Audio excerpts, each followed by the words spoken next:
Más de uno de ustedes debe haber leído o escuchado la, entre comillas, noticia, y digo entre comillas porque no tiene nada de noticia, es un recalentado mal hecho, y aquí culpo al periodista que en otras ocasiones ha sido un periodista que admiro y aprecio, Gianni Valente, pero así como se reconocen sus buenas acciones, hay que reconocer también sus opciones personales totalmente ridículas y caprichosas, en las que creo que ha buscado tratar de crear una noticia allí donde no existe, ¿no?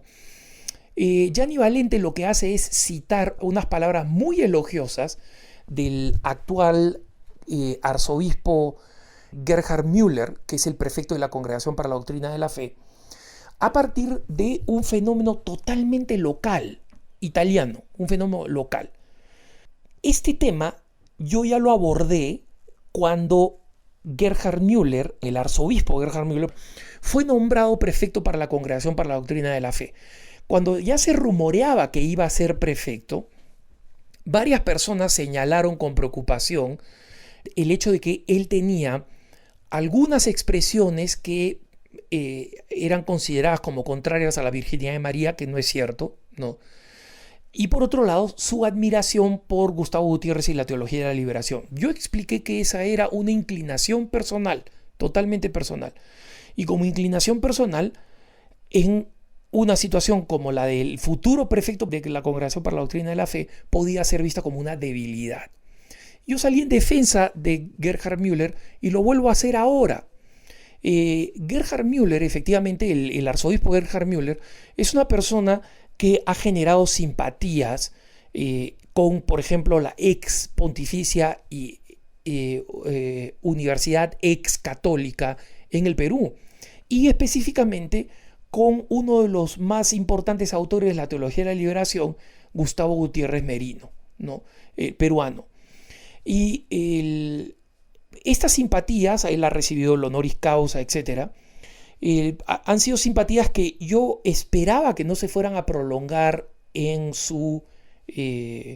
durante su gobierno, pero lamentablemente se han prolongado. Él ha tenido que ser corregido por el cardenal arzobispo de Lima, Juan Luis Cipriani Torne, por haber intervenido impropiamente y haber tenido que recibir una censura del mismo cardenal secretario de Estado por intervenir impropiamente a favor de la ex pontificia universidad ex católica del Perú.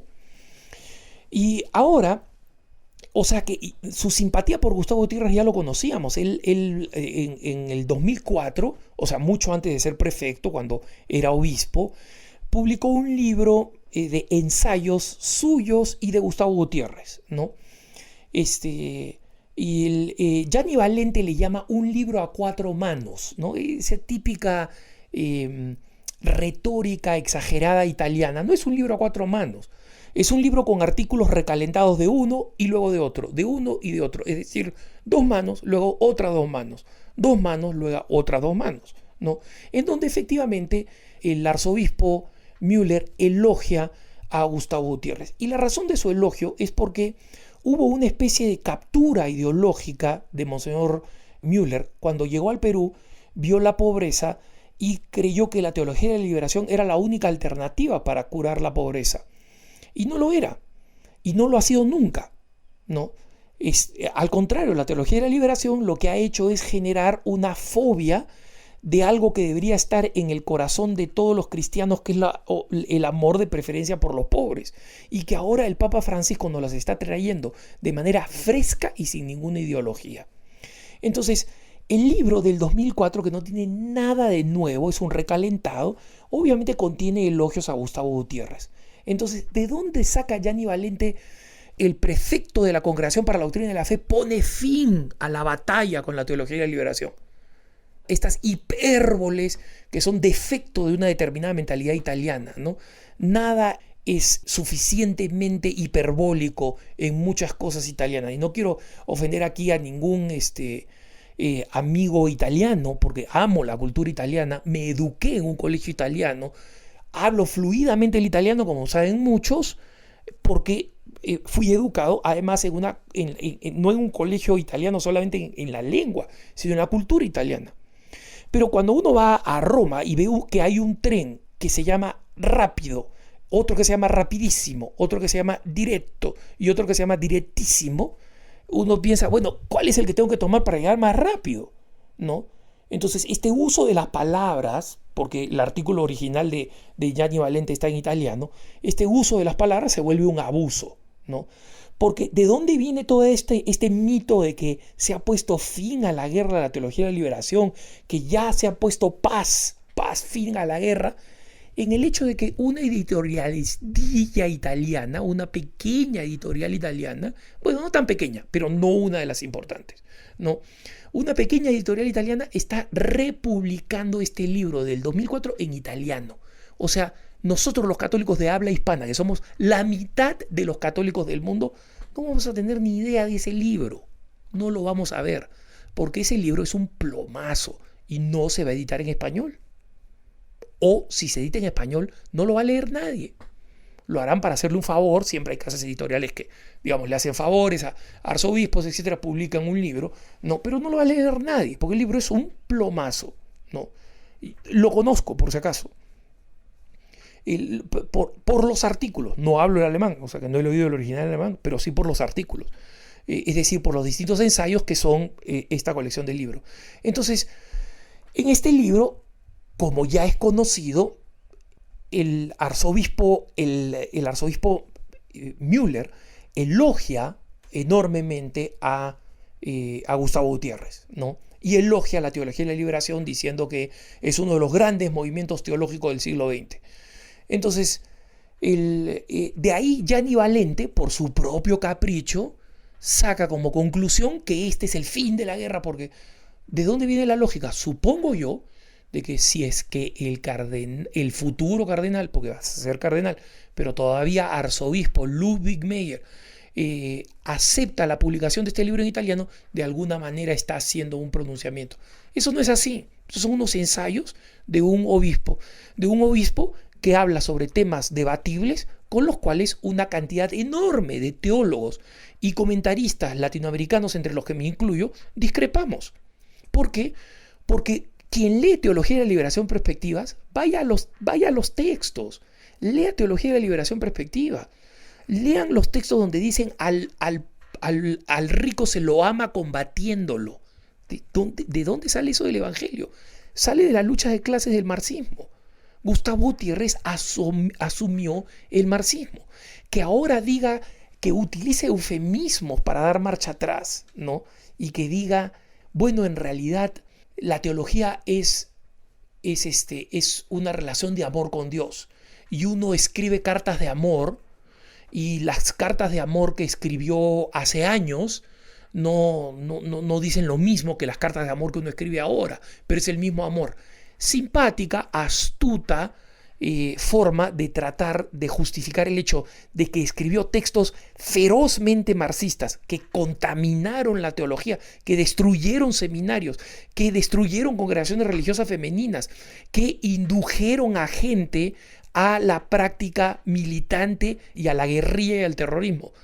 ¿Que eso es una carta de amor distinta? No, pues. Ahora, yo me estoy poniendo en una actitud de juez de decir Gustavo Gutiérrez no ha cambiado, Gustavo Gutiérrez es el mismo. No, yo creo que Gustavo Gutiérrez ha cambiado. Pero creo que nunca ha tenido la honestidad de decir, como otros teólogos de la liberación, de decir, me equivoqué y esto está mal. Yo pongo aquí como ejemplo a Segundo Galilea, este gran teólogo chileno que de Dios goce, que terminó sus años como maestro de novicios en el seminario de La Habana, Cuba, como director espiritual, como autor espiritual. El libro El Pozo de Jacob es uno de los mejores textos de espiritualidad sencilla para un laico que yo pueda ver. Él en 1992 escribió un artículo en la revista Mondo e Missione en italiano, diciendo que ya debería proclamarse el fin de la teología de la liberación, porque justamente la teología de la liberación había envenenado el clima teológico e incluso político en América Latina. En consecuencia, la interpretación del arzobispo Müller, que llegó en un momento determinado, completamente descontextualizado, que a diferencia de los latinoamericanos que hemos sufrido las consecuencias de la teología de la liberación, donde organizaciones religiosas como mi comunidad, que surgió de jóvenes comprometidos, sacrificados, los que me antecedieron, por si acaso, o sea que no estoy hablando de mí cuando elogio esto, mis hermanos que sacaron adelante una comunidad con sacrificio, con generosidad, eran acusados de ser ultraderechistas, ultraconservadores, interesados en defender su propio bienestar económico, personas que habían abandonado justamente el bienestar de sus propias familias, muchas veces con la irritación de sus propios familiares, eran pintados de esta manera. El tipo de odio, de maldad, de estrategia política, de falta de caridad eclesial que se utilizó para referirse a no solamente a mi comunidad, sino a muchas otras comunidades, eso no lo ha visto el arzobispo Müller, no lo conoce, ¿no? En consecuencia, que tenga una opinión positiva porque le han hablado bien, o sea, yo podría contar miles de historias de personas que conocen a Gustavo Gutiérrez que dicen: Gustavo Gutiérrez me ha dicho a mí que él no es marxista.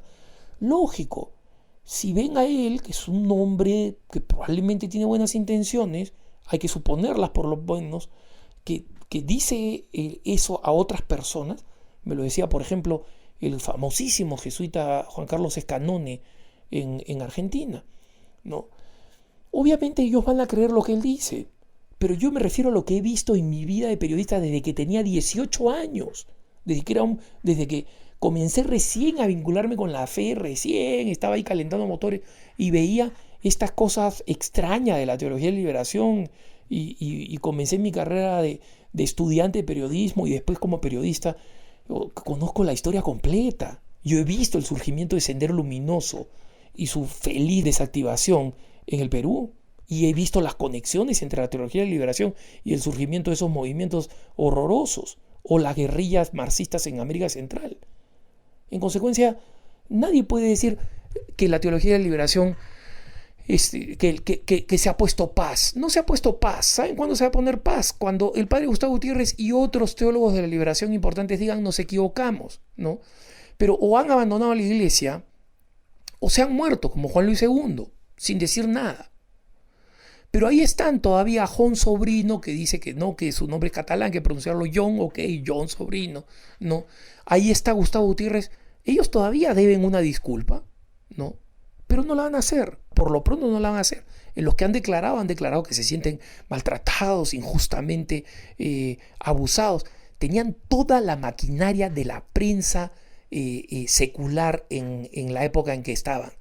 Aplastaban y pasaban por encima de cualquier obispo, de cualquier congregación religiosa, de cualquier organización religiosa que se les opusiera. ¿Y ahora vienen a hacerse las víctimas? No, señor. Gianni Valente no entiende nada. Es un italiano que no entiende nada. Hay italianos que sí entienden. O sea que no lo digo por italiano. Pero no entiende nada. Y si la teología de la liberación se ha acabado, porque se ha acabado, ¿no? En buena medida se ha acabado por su fracaso práctico. Por eso se ha acabado. Y porque los que entonces eran grandes, jóvenes, inspiradores e inspirados, ahora son unos viejos. Y los jóvenes no tienen ni idea de la teología de la liberación, gracias a Dios. Pero gracias a una generación, entre la cual está la mía, que dio la batalla. No que se enamoró de estas organizaciones y de esta teología. Así que quédense tranquilos. No ha cambiado nada en este debate y la teología de la liberación no tiene ningún impacto por razones de fracaso, no porque nadie las persiguió. Y gracias a Juan Pablo II, que nos abrió un horizonte totalmente nuevo, seguido luego por Benedicto XVI y finalmente por el Papa Francisco, que nos ha traído una nueva, fresca manera de entender la opción de servicio, de amor y de entrega por los más pobres y necesitados, entre los cuales están los no nacidos, por ejemplo, a los cuales la teología de la liberación nunca defendió y nunca ha defendido, nunca. ¿Qué tal eso como testimonio de que las guerras se han acabado? Que tengas un buen día.